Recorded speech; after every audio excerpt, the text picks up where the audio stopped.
Pagi. Bagaimana orang kaya bagaimana orang miskin jadi kaya. Alright.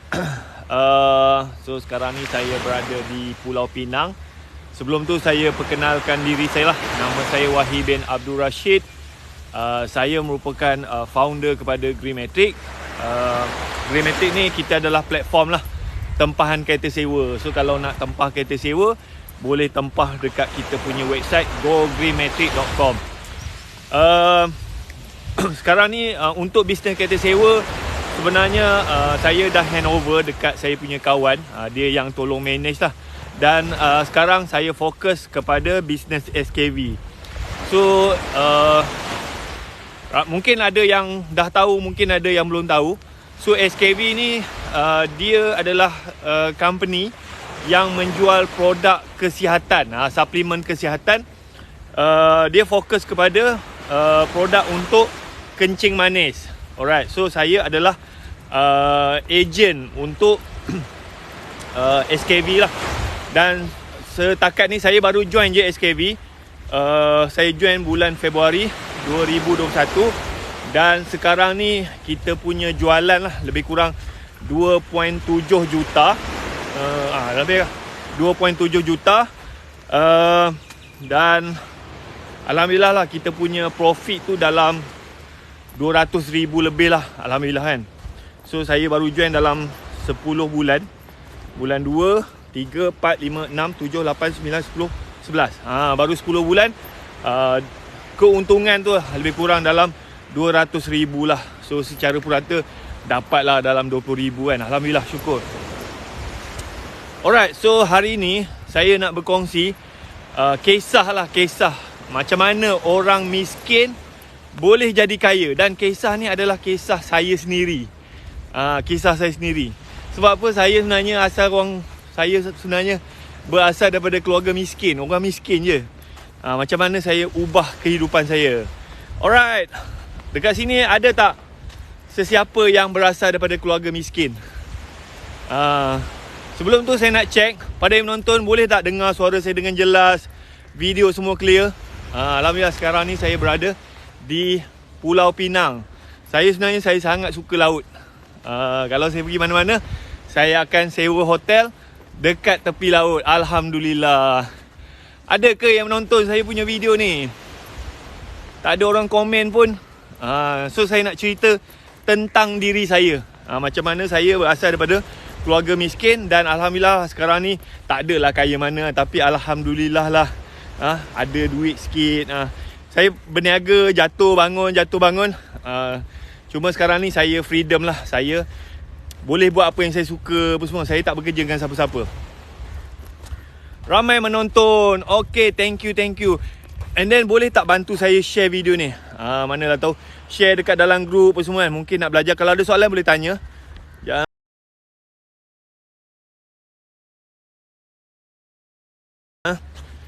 Alright, salam. Selamat pagi. Okay, pada nonton ni cuba komen. Komen Hai. Selamat pagi. Alright. So saya cerita sikit lah. Mungkin ada yang tak kenal saya lagi. Salam dari Binjai bang. Okay, alhamdulillah, thank you. Saya doakan semoga semua yang menonton ni sihat walafiat. Dipermudahkan urusan, dimurahkan rezeki kan. Okay, so saya cerita sikit. Saya ni sebenarnya lahir dekat Kedah. Saya orang Kedah kan. Arwah ayah saya, mak saya. Ayah saya ni dia orang kampung biasa je kan. Dia orang kampung biasa. Lepas tu mak saya ni sama juga orang kampung biasa je. Cuma kalau yang saya tahulah, arwah datuk saya ni kira ada harta lah kan. Sebab apa? Arwah datuk saya ni kira orang panggil dia Haji Jaafar. Kalau orang dulu kalau dia boleh pergi haji tu, orang ada duit lah kan. And then bila arwah datuk saya ni meninggal, so banyaklah tanah-tanah. So mak saya ni pun dapatlah tanah-tanah. Tapi mak saya ni orang kampung biasa, sekolah pun tak tinggi, dia tak pandai sangat. Okay. So arwah mak saya ni berkahwin dengan ayah saya, arwah ayah saya. Kira mak saya ni masa dia kahwin tu sebenarnya dia janda tau. Dia janda. Dia dah pernah kahwin dengan orang lain. Lepas tu suami dia meninggal, and then dia kahwin dengan ayah saya lah.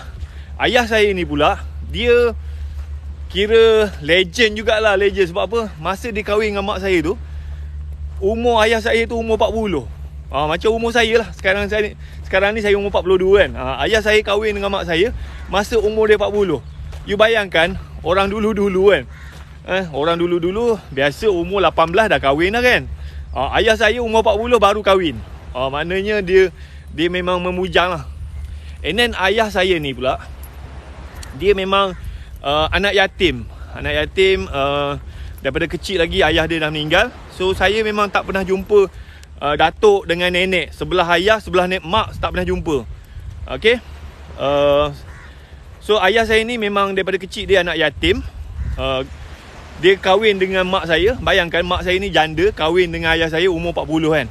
So ayah saya selalu cerita lah, masa dia kahwin dengan mak saya ni, mak saya ni ada banyak tanah tau, ladang getah lah, bendang lah apa semua kan. Tapi sebab dia ni perempuan, orang kampung, tak tahu urus. So banyak adik-beradik dia tipu dia.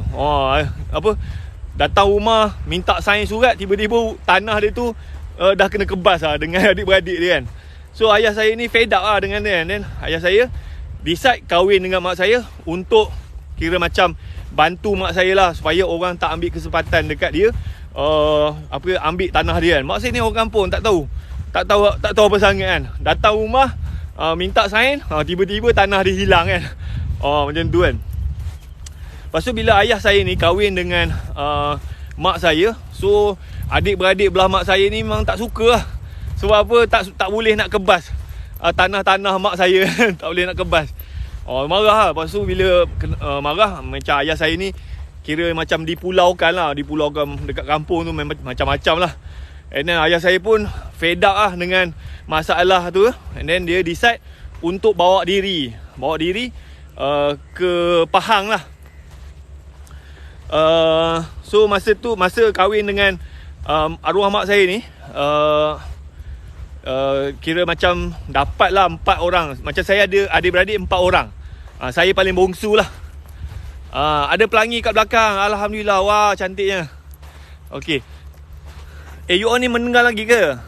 Abang, busyuk, masyam, angat. Alright, kan. Okay. Ya. Lepas tu ayah saya pun kira macam tak tahan duduk dekat kampung. Asyik macam-macam orang mengata dia apa semua kan.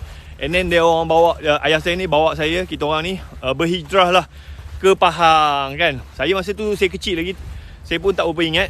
Cuma saya ingat kita orang pernah duduk dekat kira macam kawasan Setinggan lah, kawasan Setinggan.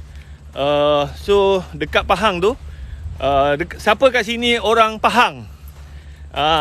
Siapa kat sini anak peneroka Felda? Ada tak? Ada tak kat sini anak peneroka Felda? So ayah saya ni berhijrah ke Pahang. And then kita orang kira menumpang lah dekat Felda Keratung. Felda Keratung 2 lah saya ingat masa tu. Tapi masa tu ayah saya ni umur dah kat 50 kan. And then kalau nak minta jadi peneroka pun memang susah. And then ayah saya ni dia ada kemahiran untuk repair motor, repair kereta. Dia ada kemahiran. So dia pun buka lah bengkel dekat tepi jalan. Bengkel tu kira macam tanah kerajaan lah, reserve jalan lah. Buka bengkel, api tak ada, air pun tak ada. So kita orang satu family ni memang duduk dekat bengkel tepi jalan yang tak ada elektrik dan tak ada air. Masa tu tahun 80. Saya lahir tahun 79. So masa tu tahun 80-an macam tu lah kan. So kalau kita orang nak mandi, kita orang mandi air telaga. So ayah saya memang ada korek telaga dekat tepi bengkel tu. Mandi kat situ lah. Kalau nak minum, kita minum air hujan. Tak ada air hujan, air itulah kita minum lah, masak. And then kalau nak buang air besar, memang ada tandas lah. tandas kita ada tandas korek lubang, berak. And then macam elektrik tu malam-malam pakai lampu minyak tanah lah, lampu minyak tanah. So itulah kehidupan saya masa kecil dulu. Alright, kat sini ada tak sesiapa yang pernah duduk dekat kawasan setinggan? Tak ada elektrik, tak ada air apa semua. Saya pernah melalui zaman tu.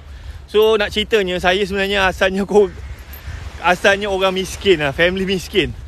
Alright, walaupun mak saya ni ada harta, tapi harta tu tak boleh kita nak tengok tau. Sebab apa? Berebut dengan adik-beradik dia apa semua kan. So kita orang just tak pedulilah pasal harta mak tu. Kita orang just berhijrah dan kita carilah rezeki masing-masing kan. Okay, and then saya kira macam, tapi tu lah, kita orang duduk dekat tepi jalan, kawasan setinggan. Memang tempat tu memang anytime sajalah pihak berkuasa dia nak robohkan. Sebab apa? Bengkel tu dia tepi jalan, reserve jalan kan.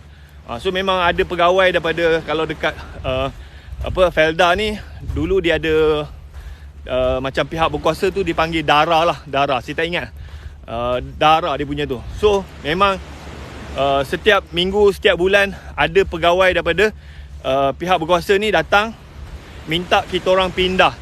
Sebab apa? Tak boleh bina bangunan tepi jalan. Tapi kita orang memang tak ada pilihan. Kita orang memang terbuang kan. Memang terbuang. So kalau kita pindah, kita tak tahu nak duduk mana kan. And then dipendekkan cerita, ayah saya ni rezeki dia lah, dia dapat jadi peneroka Felda. Peneroka Felda dekat Keratung. So saya ingat lagi masa tu kita orang, ayah dapat jadi peneroka Felda pada tahun 1985. So dekat sini ada tak sesiapa kawan-kawan saya anak peneroka Felda? Saya ni adalah anak peneroka Felda. Alright. So 85 ayah dapat jadi peneroka Felda. So saya pun sekolah dekat Felda lah, Felda Keratung 3.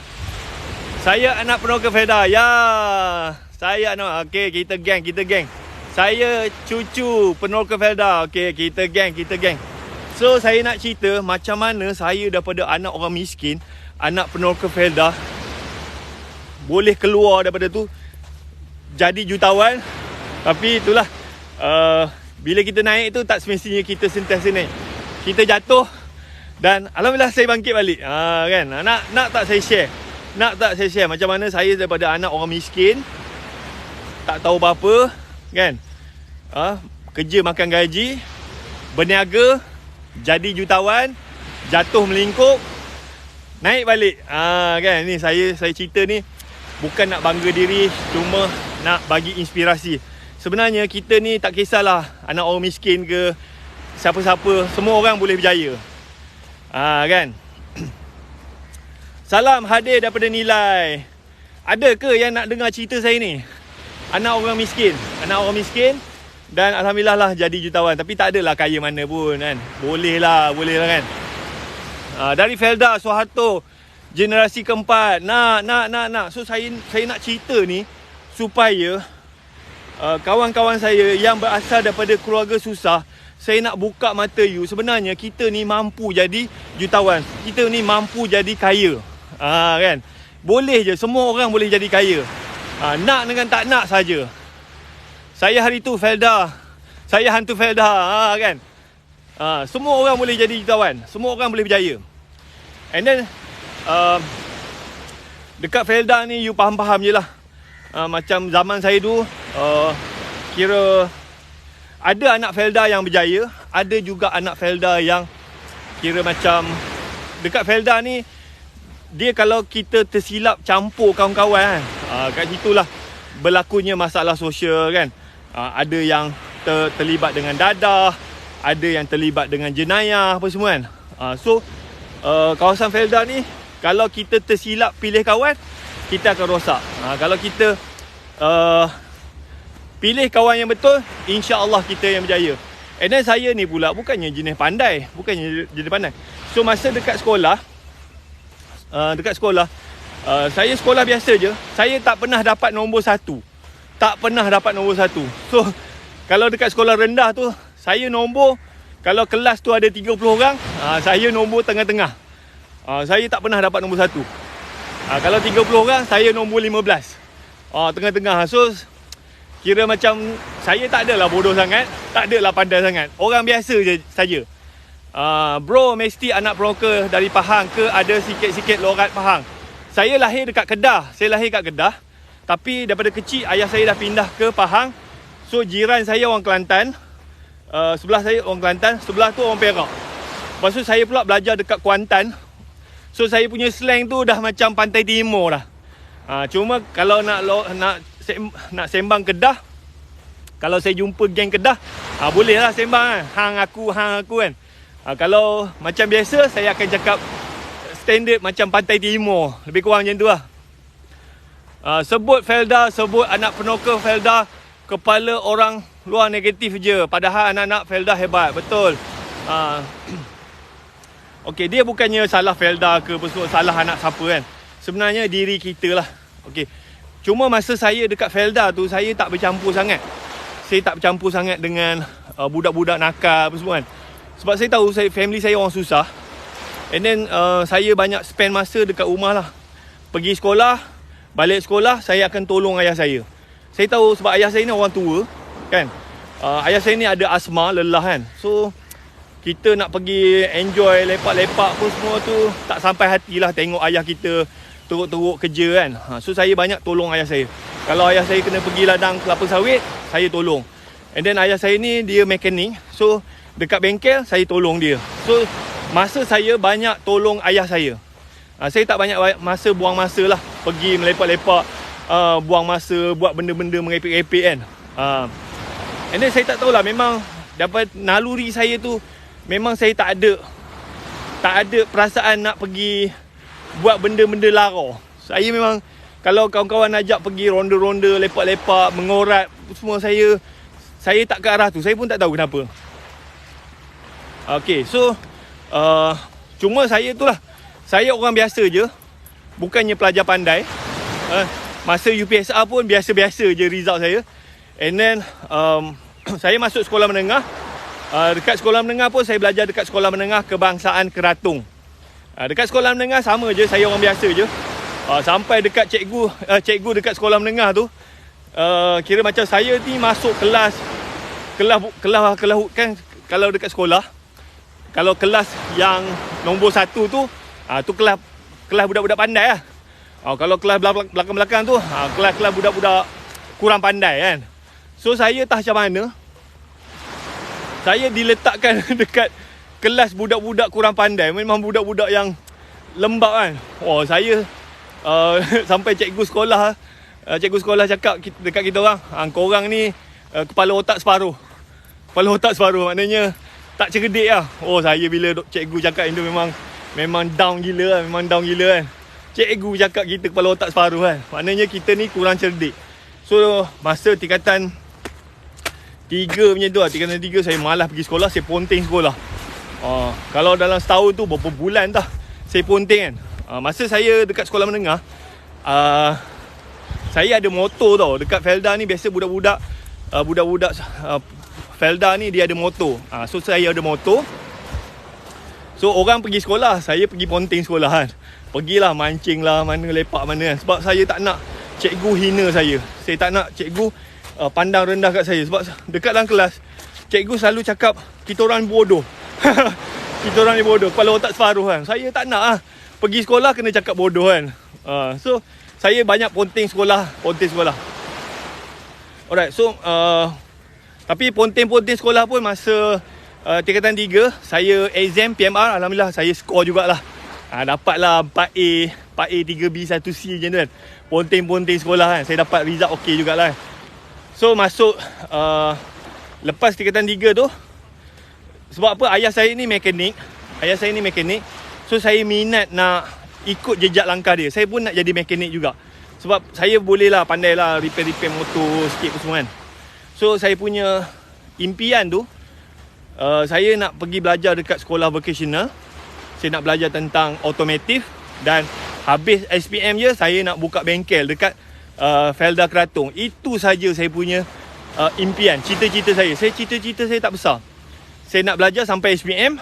Lepas tu habis saya nak balik ke Kratung, saya nak buka bengkel. Lepas tu kahwin. Dah, itu saja kan.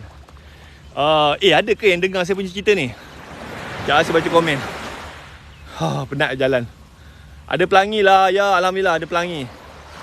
Okay, so saya nak you all pun, saya nak you dapat apa yang saya dapat. So macam hari ni hari berapa? Hari Selasa kan. Hari Selasa orang sibuk bekerja, saya dapat bercuti, duduk hotel, boleh buat live macam ni, sharing dengan you apa semua kan. So saya, alhamdulillah lah, saya tak bekerja dengan siapa-siapa. Saya bekerja diri sendiri. Saya ada freedom lah.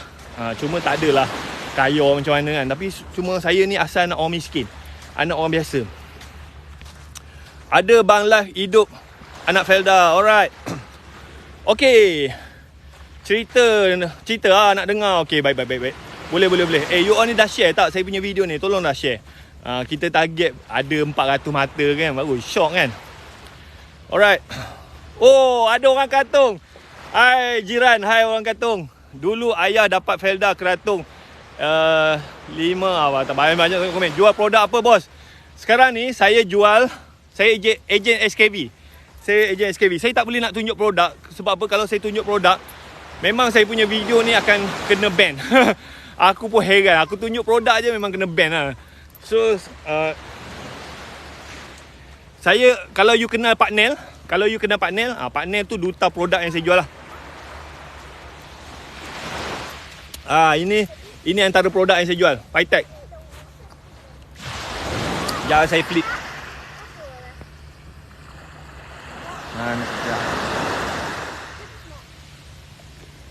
Wait.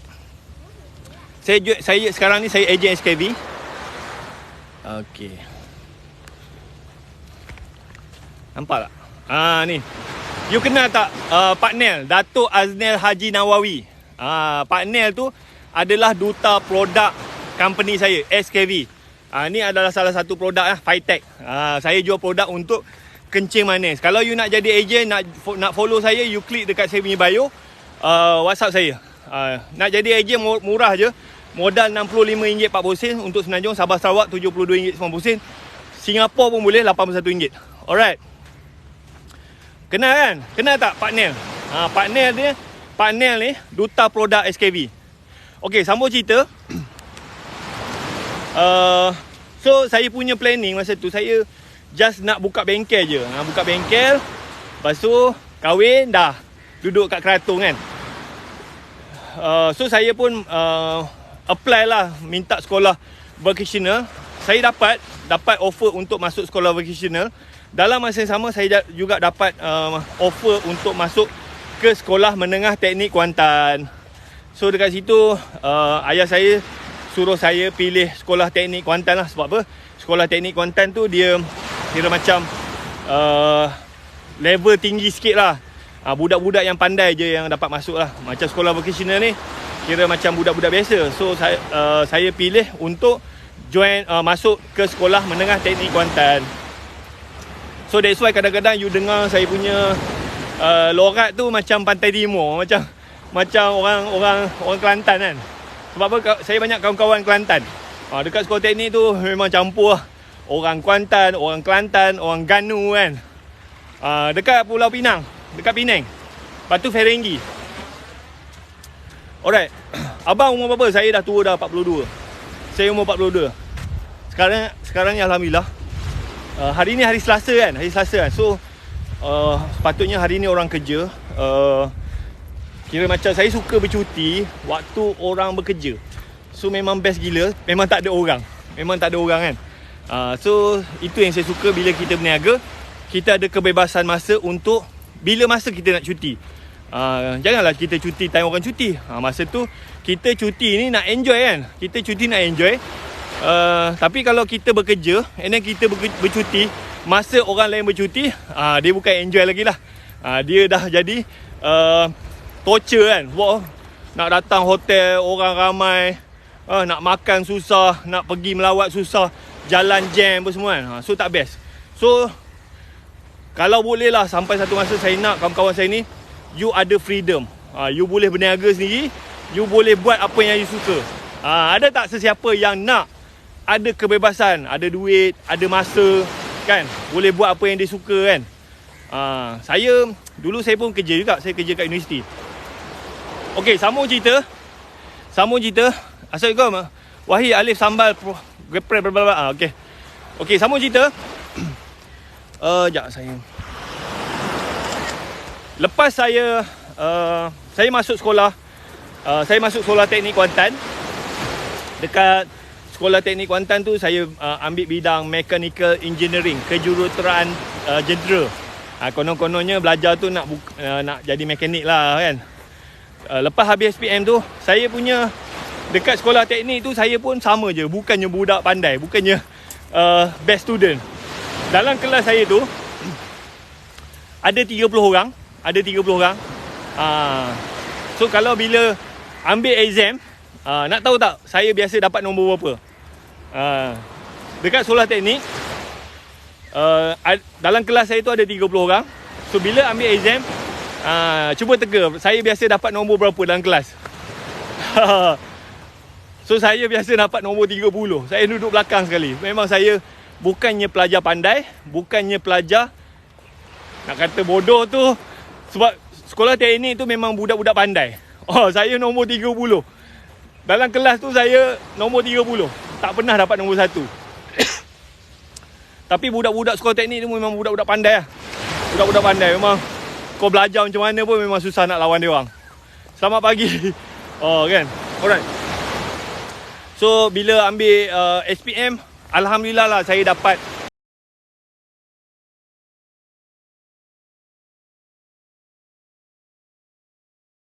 pangkat 1.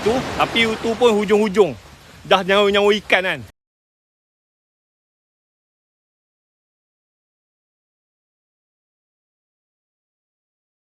Okey, so dapat sampai universiti. Saya adik-beradik 4 orang. Saya anak bongsu. Saya anak paling kecil sekali. Abang saya, kakak saya, tak ada seorang pun yang pernah belajar kat universiti. Memang dalam family saya, adik-beradik saya, tak ada seorang pun boleh sampai belajar sampai masuk universiti. So saya sendiri pun tak terfikir saya boleh masuk universiti. Sebab apa? Saya ingat saya ikut jejak langkah abang saya, kakak saya je. Habis SPM, habis sekolah menengah, kerja, kahwin, dah. Tu kan. So masa lepas SPM tu saya pun cuba-cubalah apply untuk masuk universiti. Dan alhamdulillah dapat offer untuk masuk universiti. Tapi masa tu saya kena buat program matrikulasi dekat College Marakulim. Saya dapat offer untuk belajar dekat Universiti Malaysia Sabah, dekat Sabah, kan. Cuma nak pergi tu saya kena buat matrikulasi lah. Saya buat 2 tahun lah. 2 tahun, so saya pun excited lah. Orang pertama dalam family saya dapat offer masuk universiti. Memang family pun seronok, bangga gila. Memang ayah saya pun tak terfikir anak dia boleh masuk universiti. Saya sendiri pun tak terfikir saya boleh masuk universiti. Sebab apa? Dekat sekolah saya bukannya budak pandai. Saya orang biasa je. Kalau exam tu saya hujung-hujung je. Alright. Internet tak berapa kuat lag kan? Okey. Internet saya okey, line lag tau. Saya ke sana sikit lah. Mungkin line sini tak berapa cantik lah. Sekejap saya patah balik. Internet tak berapa bagus kan? Alright, saya pergi ke belah saya dekat Pulau Pinang, Batu Ferringhi. Video saya okey ke? Suara clear ke? Saya ke belah-belah sana. Mungkin belah sini dia internet dia tak berapa cantik. Ni kat Pulau Pinang ni. Kat Pulau Pinang. Okey dah. Alright. Okey, thank you. Sorry. Okey. So saya pun dapat offer masuk universiti. So saya buat matrikulasi 2 tahun dekat College Marakulim.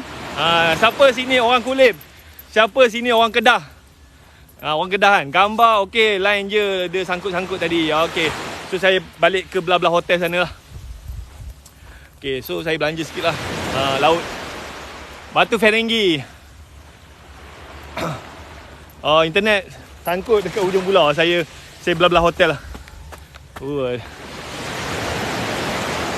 Semoga dimurahkan rezeki dan sihat selalu, amin. Thank you. Okay. Habis 2 tahun buat matrikulasi, saya pun pergilah sambung belajar dekat Universiti Malaysia Sabah. Dekat Universiti Malaysia Sabah, saya konon-kononnya nak ambil kejuruteraan jentera lah kan, mechanical engineering. Tapi saya tengok saya punya kawan-kawan senior saya yang ambil course tu, memang ini budak-budak pandai pergi sana belajar. Lepas tu dia orang masa dekat sekolah menengah, dekat matrikulasi, dia orang ni budak pandai tau. Masuk je universiti, ambil course mechanical engineering, banyak yang gagal dan diberhentikan. Apa dia cakap? Gila punya susah, aku ni dah lah budak tak pandai kan. Pergi ambil course yang heavy, silap-silap aku pun kena gagal diberhentikan. So macam saya punya senior-senior yang best student pergi ambil course mechanical engineering, dia orang pun gagal dan diberhentikan. Apatah lagi saya kan, memang confirm lah. So dekat situ, masa saya nak buat degree tu, saya ni lah, tak payahlah ambil course yang heavy kan, takut nanti gagal dan diberhentikan, malu lah family kan. So saya ambil course yang biasa-biasa je. Saya ambil bidang environmental science, sains alam sekitar kan. Course yang tak heavy sangat lah. So saya start belajar dekat Universiti Malaysia Sabah, tak silap saya tahun 1999. Dan Alhamdulillah dalam masa 3 tahun saya habis buat degree.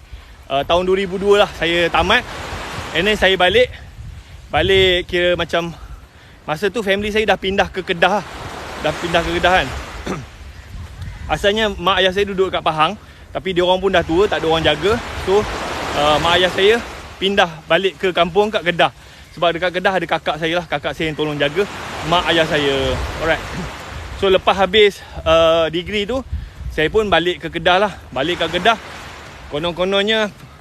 And then masa saya dekat universiti tu, asalnya masa sekolah menengah saya nak buka bengkel, nak jadi mekanik kan. Tapi bila dekat universiti tu saya jadi takut nak berniaga. Sebab apa? Saya rasa berniaga ni benda yang susah. Berniaga ni benda yang berisiko. Berniaga ni satu benda yang tidak ada jaminan. And then saya tengok ayah saya sendiri. Ayah saya ni mekanik, dia ada bengkel. Hidup dia sangat susah. Duit manjang tak cukup. Sebab apa? Dia berniaga, orang hutang tak bayar. Berniaga, orang hutang tak bayar kan. So bila saya tengok ayah saya, tak nak lah aku jadi macam ayah saya kan. Sebab memang kita orang ni memang memanjang, tak ada duit. Okay. So lepas habis buat ijazah tu, degree tu, saya tanam dalam kepala otak saya nak kerja makan gaji. Kalau boleh saya nak kerja government. Sebab apa? Saya rasa kalau kerja government ni lebih secure, lebih selamat, lebih terjamin kan. So lepas habis degree je, saya memang aim nak kerja government. Cuma saya cuba juga apply untuk masuk jabatan alam sekitar, tapi tak dapat. And then nak minta jadi cikgu, saya pula tak minat. Kira macam saya ni panas baran tau. Saya takut nanti saya mengajar, budak-budak ni lambat faham, saya jadi marah. Saya risau. Alright. So saya cuba apply untuk minta kerja kerajaan lah. Tapi tak dapat. And then masa tu saya dah habis degree, kira boleh katakan saya menganggur sebulan, 2 bulan, 3 bulan, tak ada kerja kan. So saya pun naik malu lah. Aku ni dah belajar degree kan, tapi menganggur kan, malu lah. So last saya pun contact lah abang saya dekat Langkawi, abang saya yang sulung. Abang saya ni dia sekolah tak tinggi, tapi dia pun bekerja dengan satu company car rental. So saya call dia, saya cakap boleh tak aku kerja dengan dia kan. So dia kata tak apalah, datang Langkawi. So saya pun bekerja dengan dia. Masa saya bekerja dengan abang saya tu, saya bukannya ada jawatan apa-apa. Kira gaji pun tak ada. Saya jadi macam freelance je.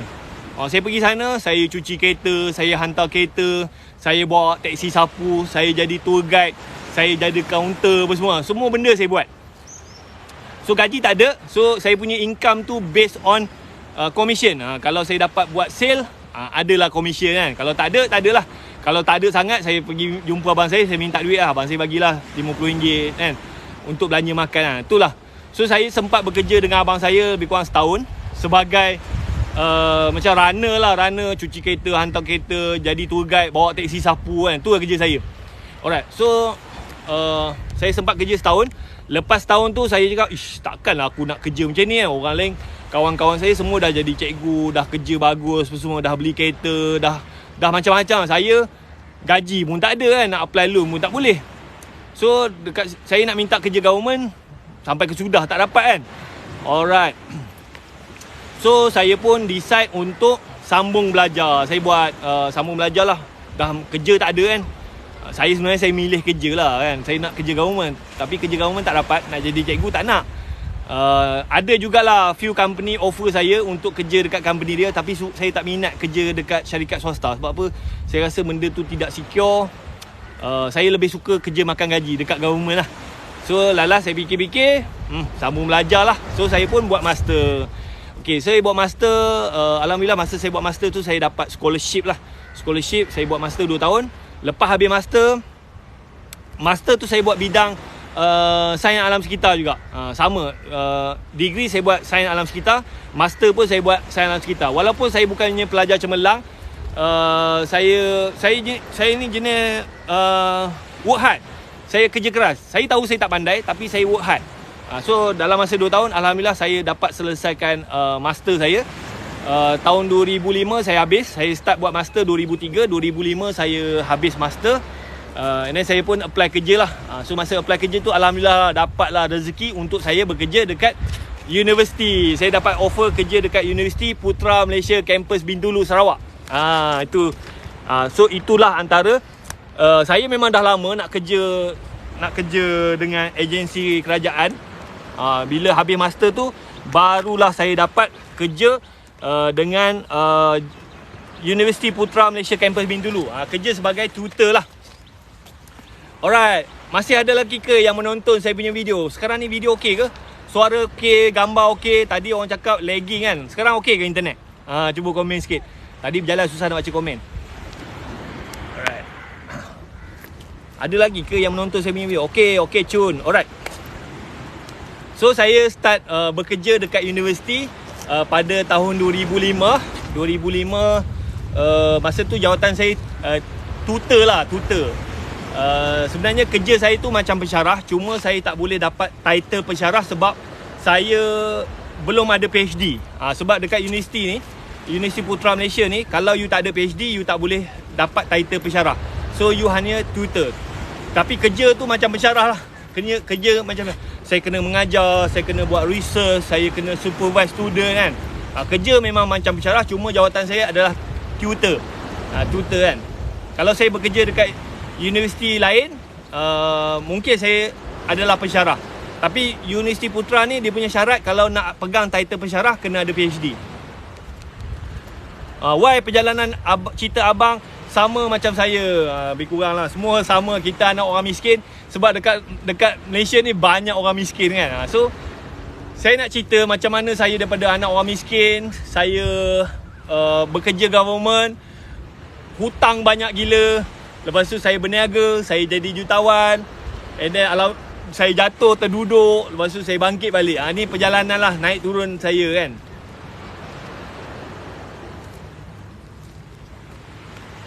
Macam pensyarah je ni.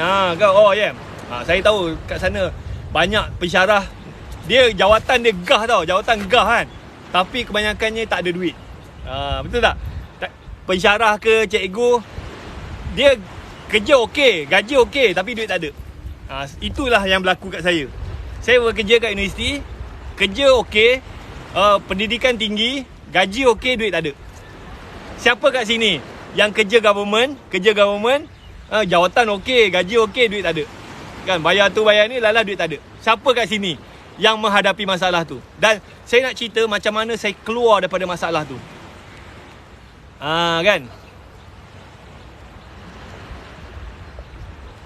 Saya rasa ramai kat luar sana kerja, tak kisahlah kerja government ke, kerja swasta ke, kerja dah bagus, gaji okey, tapi bayar tu bayar ni, Lalas duit tak ada.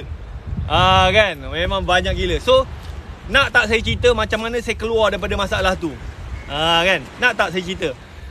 Siapa nak, komen nak. Dan saya nak minta bantuan you all, tolong share video ni. Share video ni. Dah berjaya adik sekarang. Abang minum air apa tu? Ni air kosong je.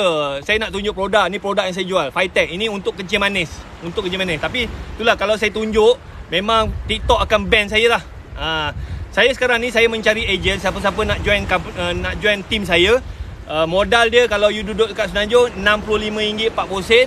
Sabah Sarawak RM72.90. Singapura RM81. RM81.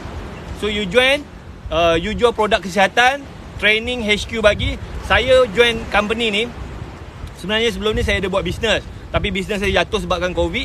Dan saya join company ni. Dalam masa 10 bulan, alhamdulillah saya dapat buat jualan lebih kurang 2 juta lebih. 2 juta lebih kan. So kira okey lah. Saya sekarang ni pun nak mengakhiri zaman kerja, masih kesihatan, masalah kesihatan. Okey.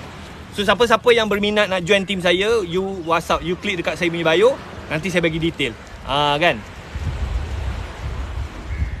Produk dia, kalau you rasa mahal, you jadi ejen. Sebab apa? Ada orang dia ada duit, dia tak kisah pun mahal. Tapi kalau macam kita tak ada duit, kita jadi ejen. Jadi ejen dapatlah. Macam saya pakai free je. Sebulan saya punya yang ni, saya jadi ejen sebulan, saya punya profit paling tinggi lah. Paling tinggi RM60,000 sebulan. Saya jual produk ni. Sebulan saya punya profit RM60,000. Saya baru join je, baru 10 bulan.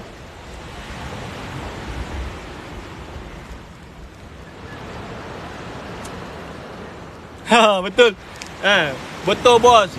Samalah kerja, makan gaji cukup bulan. Bayar tu macam gaji tu singgah je. Itu yang berlaku kat saya. Saya pun pelik. Aku ni belajar dah tinggi, kerja dah bagus, gaji okey kan. Tapi kenapa duit tak cukup? Apa silap aku kan? Kat mana silap? Macam kita ni jadi hamba bank je. Jadi hamba bank lah. Hutang sana, hutang sini apa semua. Sebenarnya dia banyak benda lah kan. Dan saya tak nak salahkan siapa-siapa. Sebenarnya salah diri kita lah. Salah diri kita. Dan saya nak share macam mana saya keluar daripada kepompong tu. Kepompong masalah hutang tu. Okay. So masa saya bekerja tu, saya bekerja kat universiti, saya ingat okay, kerja universiti, gaji pun dah dekat 2,000. Masa saya start kerja tu, gaji saya dekat 2,000 tau. Gaji okey, jawatan okey, kerja pula kat universiti kan. So saya sebenarnya bukan salah siapa-siapa, salah diri saya. Saya start berhutang. Sebab apa? Saya kerja government, buat hutang lah. Mula-mula saya beli motor. Beli motor kat Chai je lah. Pergi kedai motor, beli motor. Bayar down payment. Bayar down payment tu pun saya ambil duit daripada kad kredit. Nak beli motor dah lah berhutang. Nak bayar down payment pun berhutang lagi. Alright. So motor tu harga RM4,000, down payment RM1,000. Saya tak ada duit. Sebab tu masa tu saya baru kerja. Saya nak orang miskin, nak minta ke ayah, memang dia pun tak ada duit. So saya ada kad kredit masa tu. Saya pergi bank, saya ambil cash daripada kad kredit RM1,000. Saya pergi kedai motor, saya bayar RM1,000 down payment. Lepas tu hutang. So saya beli motor tu hutang plus hutang, kan. So dia punya installment tak adalah banyak, sebulan dalam 300 macam tu lah. Sebab apa? Saya buat loan dalam setahun. Beli motor tak ada masalah tuan-tuan. Saya start buat kesilapan besar bila saya beli kereta. Saya beli motor tak ada masalah. Saya buat kesilapan besar bila saya beli kereta. And then sebenarnya beli kereta tu bukannya salah. Macam saya baru bekerja, beli kereta second hand dah lah RM10,000, RM15,000 macam tu kan. Tapi saya pula bodoh pergi beli kereta mahal. Beli kereta Kenari Special Edition, harga RM40,000 lebih, down payment RM2,000, bulan-bulan RM600. Saya ingat hutang motor baru RM300 kan, hutang kereta baru RM600, RM900, gaji RM2,000. So ada lagi balance. Tapi saya lupa, kereta tu pakai minyak kan. Minyak kereta tu satu hari RM10. Sebulan paling-paling RM300 kan. So installment motor dah RM300, installment kereta dah RM600, dah RM900. Minyak kereta tu saja pun dah RM300. Dah dekat situ dah RM1,200. Belum lagi maintenance, road tax, insurans apa semua kan. So gaji saya masa tu dalam RM2,000. So tolak tu dah tinggal RM800. Duit tu lah nak belanja makan, duit tu lah nak bayar kad kredit, duit tu lah nak bayar bil macam-macam. So end up duit saya tak cukup kan. Dapat gaji, bayar tu bayar ni habis. Dapat gaji, bayar tu habis. So teruk sekali masa tu saya dapat gaji 2 minggu. Dapat gaji yang 2 minggu, duit tu dah habis lah. Tinggal balance dalam akaun mungkin 100-200 lah. Nak belanja tu tak berani. Siapa kat sini yang menghadapi masalah yang saya hadapi ni? Kan? Dapat gaji, bayar tu, bayar ni, lalas duit dekat dalam akaun tinggal sikit. Nak belanja tak berani. Saya masa tu tuan-tuan tak boleh tidur malam. Kita kerja government kan. Lepas tu gaji kita macam tu lah. Kau kerja macam mana pun macam tu lah gaji kau kan. So saya pening kepala macam mana ya Allah, macam mana ni. Dah beli kereta pun semua. Kereta dah beli nak jual tak boleh kan. So memang tiap-tiap bulan saya memang pening kepala. Fikir ya Allah macam mana ni, gaji tak cukup. Aku dah lah kerja nak bagi duit kat mak ayah pun dah tak ada duit kan. Nak balik kampung tak ada duit kan. Malu gila. Belajar dah tinggi, kerja dah bagus, duit tak ada. Apa punya kerja ni kan. Bengong betul. Saya memang tak boleh tidur malam. Siapa kat sini yang sedang menghadapi masalah tu? Sedang menghadapi. Saya rasa ramai kat sini kan. Kan. So saya nak cerita macam mana saya keluar daripada benda ni. Dan benda ni bukannya mudah. But saya cerita dekat you supaya you ambil ni sebagai pengajaran. Saya anak orang miskin je. Bila hutang selesai rasa lapang je. Alhamdulillah. Okey. So saya punya gaji tu memang dah terciduk lah. Memang dah tersontot, dah terciduk. Dah berhutang kan. Kau dah buat hutang, nak patah balik susah. So apa yang saya buat, saya ringkaskan. Saya fikir, tak ada cara lain. Saya kena tambah pendapatan lah. So the only way untuk tambah pendapatan adalah kena berniaga lah. Kan. Kau kerja kerajaan, kau kerja macam mana pun macam tu lah kan. Saya tak nak lah terlibat dengan rasuah segala mak nenek pun semua. So tak ada cara lain, kena berniaga. So masa tu saya sebenarnya saya tak suka berniaga. Sebab apa? Saya rasa berniaga ni susah, risiko, tak ada jaminan kan. Tapi saya tidak ada pilihan. Saya memang stres sangat masa tu. Hutang banyak kan? Gaji tak cukup.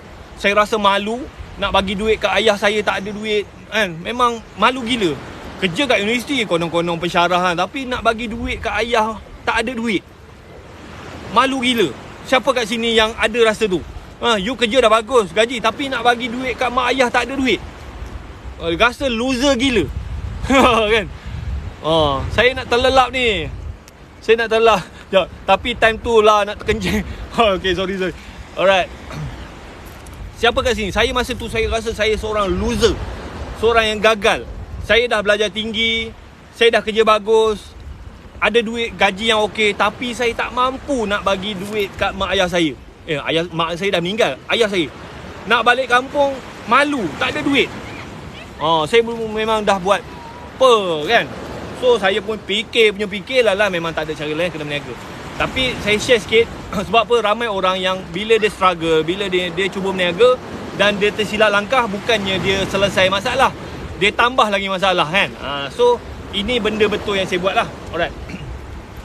So banyak orang bila dia kerja makan gaji, kerja government kan, dia ingat okay, aku berniaga, kena berniaga besar-besar, untung besar, so dia boleh selesaikan masalah. End up bukannya selesaikan masalah, tambah hutang lagi. Saya banyak ada kawan-kawan kerja makan gaji, buat loan kan, buat loan 100,000, 200,000, buka kedai, lepas tu bisnes tu melingkup, lepas tu hutang kena bayar. Saya ada kawan, dia buat loan 150,000, dia kerja government kan, dia buat loan 150,000, buka salon. Sebab apa? Konon-kononnya isi dia pandai gunting rambut. Dia buat loan, buka salon. Dia buka 2 salon, modal 150,000. Konon-kononnya isi dia lah kerja gunting rambut. Tak sampai beberapa tahun, salon tu melingkup, tak ada customer, melingkup. So tutup salon tu, suami dia kena bayar hutang 150,000. Sampai sekarang hutang tak settle lagi. Itulah kesilapan banyak orang kerja makan gaji. Dia ingat nak berniaga dia kena modal besar. Okay, so saya start business. Modal masa tu, modal saya RM3,000. Dan daripada RM3,000 tu saya boleh kembangkan business tu sampai setiap tahun saya dapat RM5 juta. RM5 juta. Tapi dia bukannya hari ni saya buat, bulan depan dapat RM5 juta. Tak. Dia ambil masa hampir 10 tahun saya bina benda tu. Alright, ada tak nak tahu cerita macam mana saya start business, modal RM3,000 dan dalam masa 9 tahun saya dapat buat sale RM5 juta. Dan bisnes tu memang okey, tapi disebabkan kesilapan saya, bisnes tu jatuh. Saya almost kira macam nak kata bankrupt lah kan, nak bankrupt. And then saya bangkit balik. Kan. So orang suka cerita naik je. Jatuh dia tak nak cerita. Saya ni cerita saya daripada bawah naik, jatuh, naik balik. Kan. Alright. Macam tak ada orang nak tahu je. Macam tak ada yang berminat je nak tahu, nak dengar cerita ni. Kan. Kalau nak tahu, komen nak tahu.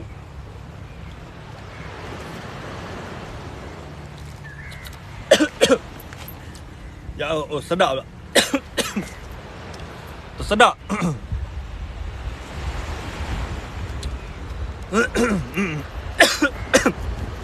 Minum tersedap lah. Okay, so actually you boleh buat apa-apa saja bisnes lah. Dia tak semestinya you follow saya, tak semestinya buat bisnes yang saya buat. Sebenarnya masa saya start bisnes tu, saya buat bisnes kereta sewa. Saya buat bisnes kereta sewa sebab apa? Saya bekerja kat universiti. Saya ada student yang student saya ni asyik pinjam kereta kan. Pinjam kereta, memang tak ada orang buat bisnes kereta sewa dekat universiti tu. So saya pun pernah bekerja dengan abang saya yang buat kereta sewa. So saya tahulah sikit-sikit kereta sewa kan. Alright. So tahun 2006 saya decide untuk start bisnes kereta sewa. Saya beli kereta 2 biji, kereta second hand, modal masa tu 3,000. Buat loan lah, buat loan kedai sebiji, buat loan kedai sebiji lagi, buat loan bank. Dapat 2 biji kereta lah. Okay, so benda betul yang saya buat adalah masa saya nak mula bisnes kereta sewa tu, sebenarnya saya dah ada customer. So you all pun, kalau you nak buat bisnes, make sure sebelum you decide you beli produk, you apa-apa, make sure you dah ada customer. Ini banyak orang, dia nak start bisnes, customer pun dia tak tahu, ataupun dia tak tahu nak cari customer. Sama macam kawan saya ni, buat loan 150,000, buka salon. Rupa-rupanya dia tak reti cari customer. Itu yang salon dia melingkup. So masa saya start bisnes kereta sewa tu, saya sebenarnya dah ada customer. Customer saya tu student. Dekat tempat saya mengajar, student tu ada 5,000 orang. Staff universiti dekat tempat tu banyak lah. So saya dah ada potensi pelanggan. Okay, kalau saya boleh sewakan dekat student, saya boleh sewakan dekat kawan-kawan yang bekerja. Sebab apa? Dekat universiti tu ada staff universiti yang dia tak nak beli kereta. Yang staff kontrak kan, dia dapat kontrak setahun 2 tahun, dia datang kerja, dia memang nak sewa kereta, tapi dia nak sewa murah lah. So masa saya start bisnes kereta sewa tu, sebenarnya saya dah ada potensi pelanggan. Saya beli 2 biji kereta, memang confirm kereta ni ada orang sewa lah. Kan. So sama juga, bila you nak start bisnes, make sure you dah ada potensi pelanggan. Jangan pergi beli stok, buat bisnes, buka kedai kan, tapi you tak ada customer. Alright. Okay, so masa saya nak start bisnes tu, benda betul yang saya buat adalah saya ada sasaran yang jelas. Masa saya start tu, saya cakap saya nak RM300 je bersih. Saya buat bisnes sewa, saya nak RM300. Itulah benda betul yang saya buat. Sebab apa? Banyak orang bila dia nak mula bisnes, dia kerja government, dia kerja makan gaji kan, dia nak mula bisnes, dia nak kaya, dia nak income ribu-ribu kan, dia nak cepat kaya. Itu yang dia pergi buat loan modal besar kan. Sebab apa? Dia ingat modal besar, untung besar. Itu yang masuk skrin cepat kaya, masuk merepek-repek apa semua. Sebab apa? Dia nak cepat kaya. So bila you nak mula bisnes, you set target yang kecil. Target kecil. Janganlah nak jadi jutawan dalam masa 3 bulan bla bla apa semua, tak. You start dengan target yang kecil. Masa saya start tu, saya nak RM300 je bersih. Sebab apa? Saya nak beli barang dapur je. Duit gaji saya memang dah memang terciduk, memang dah gone. Bayar hutang je. Saya nak RM300. So you set lah, you nak RM300 ke, RM400 ke, RM500 kan. Tapi target tu kecil. You rasa cukup untuk survive. Kan, jangan merepek-repek nak kaya, nak ribu-ribu apa semua, tak. Kan.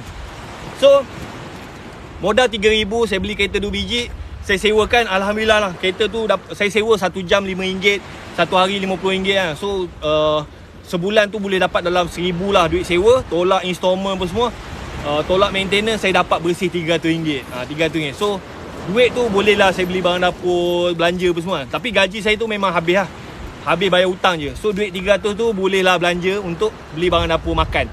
Alright. And then asalnya masa saya buat tu, saya pun tak terfikir bisnes tu boleh berkembang. Sebab apa? Student ada 5,000 orang. 5,000 orang, kereta 2 biji kan. Kereta tu memang tak cukup. Hari-hari budak-budak sewa sampai berebut-rebut kan. Lepas tu saya nak tambah kereta, saya nak apply loan dah tak boleh dah. Sebab apa? Saya pun hutang banyak. And then okay, sekarang ni saya dah ada customer, saya dah ada permintaan yang banyak, saya punya resources tak cukup. So nak beli kereta saya dah tak boleh. Sebab apa? Saya pun ada banyak hutang. And then saya dapat idea, why not aku ambil kereta orang? Why not aku ambil kereta orang? Dekat luar sana banyak orang yang ada kereta yang kereta tu tak buat apa-apa kan. So saya ambil kereta orang, saya sewakan, saya makan commission, and then saya bagilah kat owner kan. So ada satu orang toki Cina ni, dia bagi saya 7 biji kereta. Toki Cina kan. Saya jumpa dia, bos, saya ada buat bisnes kereta sewa. Saya ada customer ramai, kereta saya ada 2 biji. Demand banyak tapi saya tak cukup kereta. You ada tak kereta lebih yang you tak pakai apa semua? So yang toki Cina ni, dia memang kira orang kaya jugalah kat Bintulu kan. Dia cakap, macam ni lah saya kasih try 1 biji. Lepas tu saya pun sewa kereta dia sebiji. Seminggu dia dapat RM300. Bila dia tengok RM300 tu, sebab kereta dia tu semua tak ada hutang. Semua yang dia biar je kat rumah dia kan, parking je kan. Lala dia bagi saya 7 biji kereta. 7 biji kereta dia bagi kan. Dia bagi 7 biji, campur saya punya 2 biji, saya dah ada 9 biji. So kereta saya sewa, dapat duit, tolak installment, untung lah. Kereta dia tu saya sewa, dapat duit, saya ambil commission saya, balance tu dia punya lah, saya ambil dalam 20%. So dekat sini tuan-tuan, saya punya income, keuntungan daripada kereta sewa tu, saya terkejut. Saya terkejut sebab apa? Saya punya untung tu sama dengan gaji. Gaji saya RM2,000. Untung bisnes kereta sewa saya masa tu RM2,000. So duit gaji tu memang habis lah. Bayar motor, bayar kereta, bayar kad kredit pun semua memang habis. Tapi saya ada RM2,000 untuk belanja. So dekat sini tuan-tuan, kalau you nak keluar daripada masalah hutang, masalah tak cukup duit ni, you kena bina satu bisnes. You tak kisahlah you buat apa, tapi jangan tiru saya. Janganlah saya buat kereta sewa, you pun nak buat kan. Sebab apa? Saya ada mentor, saya pernah ada pengalaman, saya pun ada customer apa semua kan. So lain. So you cari bisnes yang modal rendah, yang mudah, yang semua orang beli, yang market besar. Alright. So you kena cari buat satu benda yang untung daripada bisnes ni yang sama dengan gaji you. Kan, kalau gaji you RM2,000, you kena buat bisnes yang untung dia tu sama. Gaji you tu memang bayar hutang lah, bayar kan, sampai settle, and then duit untung ni you guna untuk belanja. So masa tu apa yang berlaku adalah, masa saya hutang banyak tu, saya tak boleh tidur malam, selalu bergaduh dengan isteri apa semua. Tapi bila saya dah ada income RM2,000 ni, hati tenang kan, happy, boleh belanja isteri saya minta apa saya boleh belanja, tak adalah mewah kan. So bila kita hati tenang, rezeki tu jadi murah lagi. Banyak orang dia dah struggle dengan bisnes kan, and then bila dia struggle, and then dia fikir negatif, lagi banyak benda negatif datang kan. Kan, so you kena buat satu benda. You faham tak saya cerita ni? Ke laju sangat saya cerita ni? And then kalau you nak join saya, nak jadi ejen saya, you WhatsApp saya, you klik kat bio. Modal untuk join team saya RM65 40 je. Saya ada cikgu sekolah yang join sebulan sekarang ni, dia punya commission RM10,000 sebulan kan. Saya banyak team saya, dekat bawah saya ada lebih kurang 490 ejen. Ada yang commission dia RM3,000, ada yang RM5,000, ada yang RM10,000. Yang power tu sampai ada RM50,000. Kan. So macam produk SKV ni, yang produk yang saya jual ni, kita jual produk untuk kencing manis.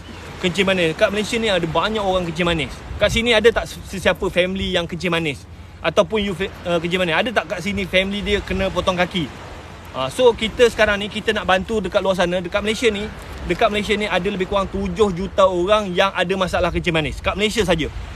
Memang banyak. Kalau you jumpa orang dewasa 10 orang, 2 orang confirm kencing manis. So kita nak bantu dia. So kita memang ada produk yang boleh bantu dia untuk selamatkan dia. Kan. Siapa-siapa yang nak join saya, you klik dekat bio, you WhatsApp saya. Modal untuk join saya RM65 40 sen. Saya join company ni bulan 2, sekarang ni bulan 11. Total sales saya 2.7 juta dan saya punya profit 200,000. Saya buat bisnes sewa, naik, jatuh, melingkuk, hampir bankrupt, hampir gila kan, sebab COVID kan.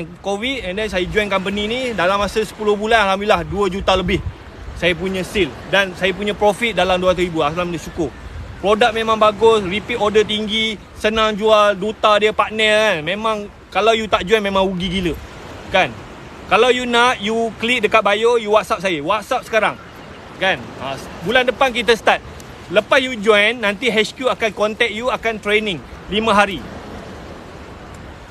Okay, so macam bisnes ni, dia punya commission dia tu sampai 40%.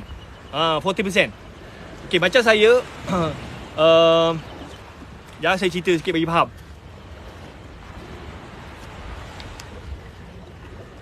Macam saya sekarang ni, bulan ni untuk bulan ni saya punya jualan dekat 700,000.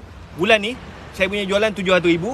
Saya punya profit dekat 40,000. Sale saya bulan ni 700,000. Saya punya profit commission 40,000. Saya buat sale tak banyak. Sebab apa? Bisnes ni kita berjemaah. So saya, bawah saya ni sebenarnya ada lebih kurang 500 ejen. Diorang ni sama ada diorang beli guna ataupun diorang pun promote. So group sale saya ada lebih kurang bulan ni 700,000. Saya punya commission 40,000. So bisnes ni satu tak payah pegang produk. Saya tak perlu pegang produk, modal RM65 je.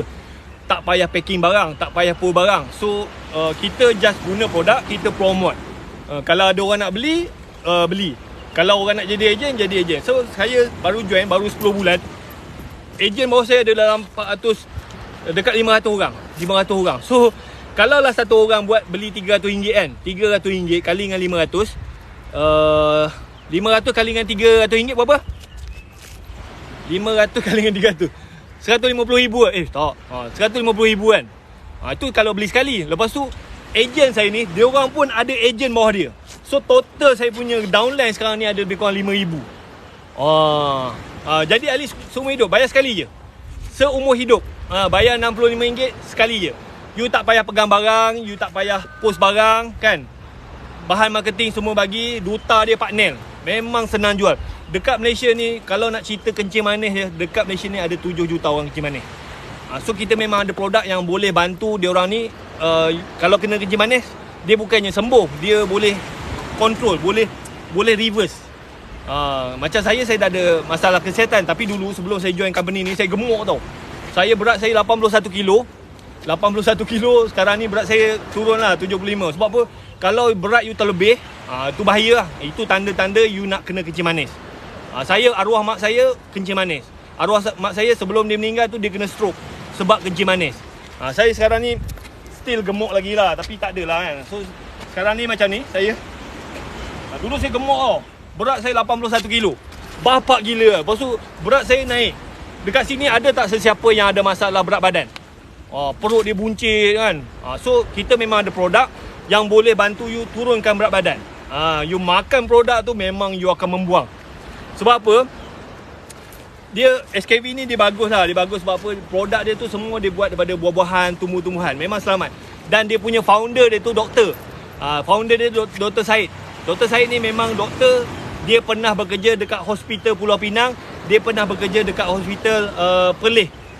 So dia ni, masa dia bekerja tu, dia jumpa ramai orang yang datang jumpa dia. Doktor, saya tak tahan makan ubat ni, banyak gila. Kalau orang kena kencing manis kan, kena kencing manis. So biasanya dia orang, saya pernah jumpa kawan saya kena kencing manis kan, ubat dia tu satu hari dia kena makan 20 biji. You bayangkan, saya makan 2 biji, 3 biji ubat satu hari pun saya rasa nak muntah kan. Ini satu hari kena makan 20 biji. Macam secupak punya ubat kan.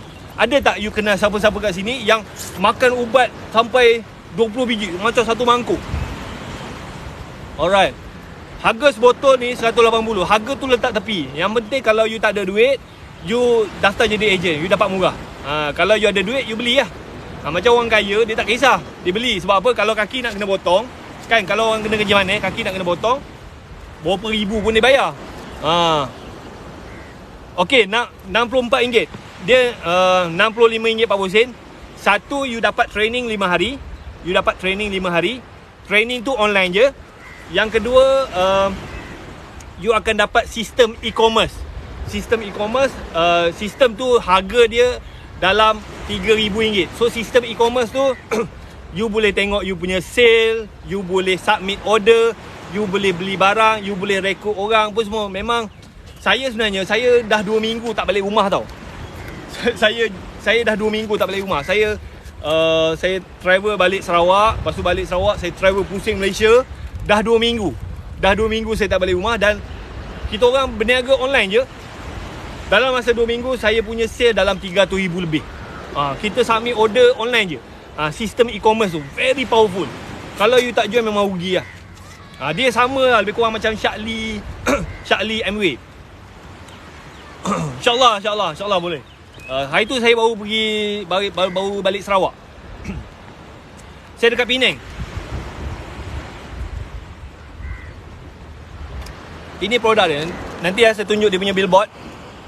Ada tak nak tengok billboard dia? Billboard SKV je.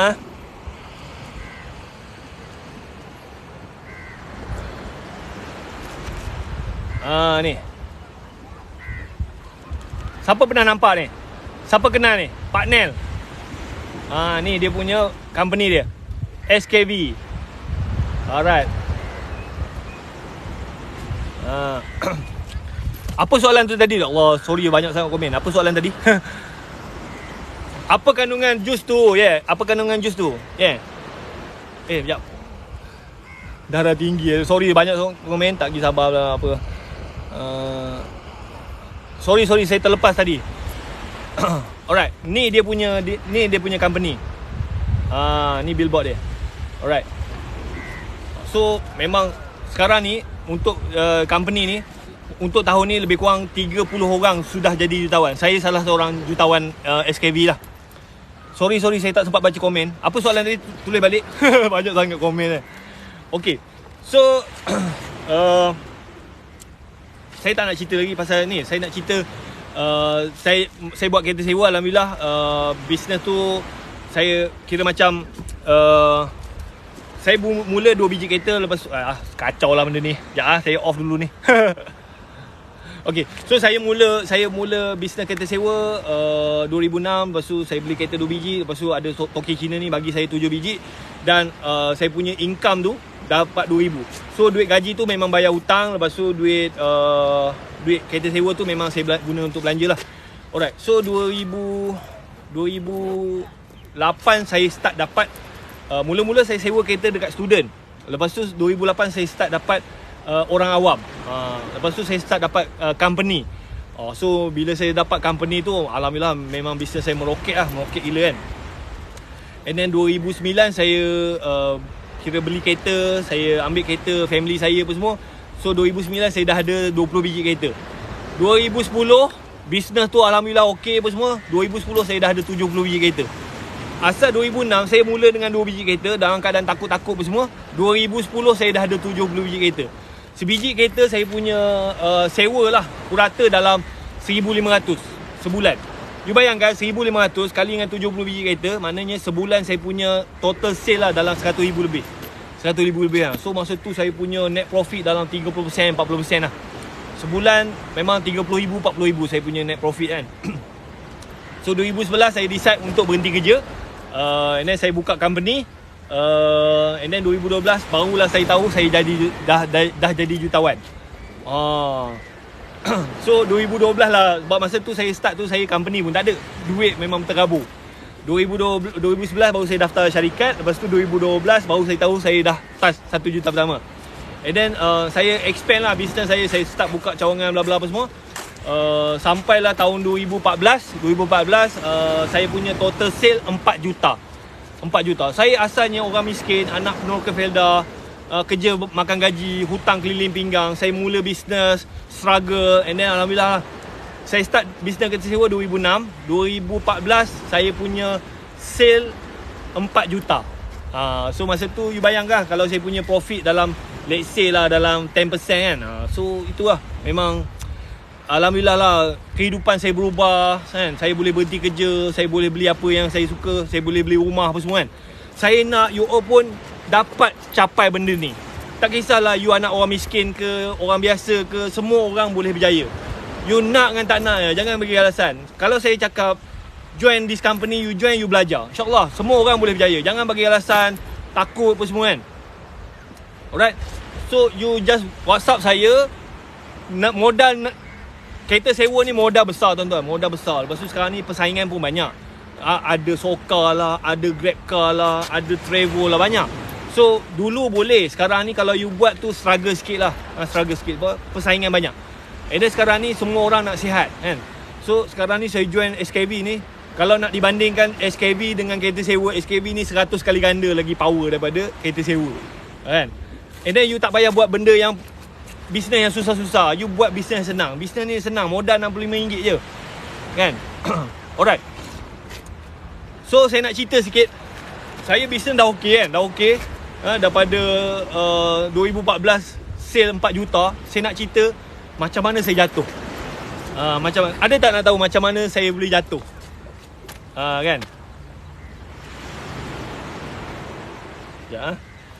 Orang suka cerita berjaya-berjaya kan. Saya cerita berjaya daripada melingkup, naik, melingkup, saya naik balik. Ada tak nak tahu? Macam tak ada yang minat je.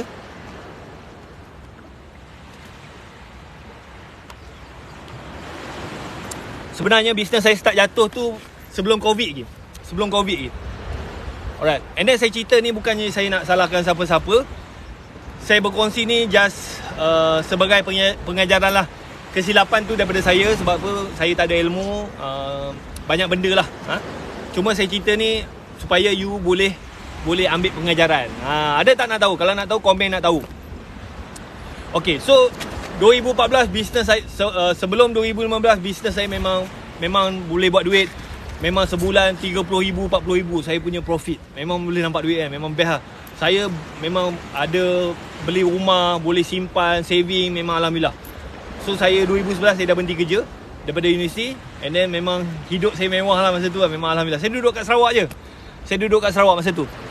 2015 bermulalah kejatuhan bisnes saya. Dia bukannya Covid. Covid tu salah satu faktor dia. Dia start jatuh tu daripada tahun 2015. Alright. Tapi saya tak salahkan siapa-siapa, salah diri saya lah. Okay, 2015 sebenarnya masa tu kira macam Malaysia ni baru memperkenalkan GST kan. So orang cakap lah GST 6% je pun. Tapi tuan-tuan, bila GST tu saya punya cost operation tu melambung gila. Sebab apa? Nak manage GST tu bukannya murah tau. First kali kita kena beli software dia. Software dia tu saya kena bayar setahun 12,000 kan, 12,000. Dulu sebelum GST tak payah software, pakai manual pun boleh. Sebab business saya very simple. Orang sewa kereta, bagi duit, saya keluar resit, and then kira berapa sale, bayar je cukai kan. Very simple. Tak payah nak guna software canggih-canggih kan. Pakai Excel pun boleh.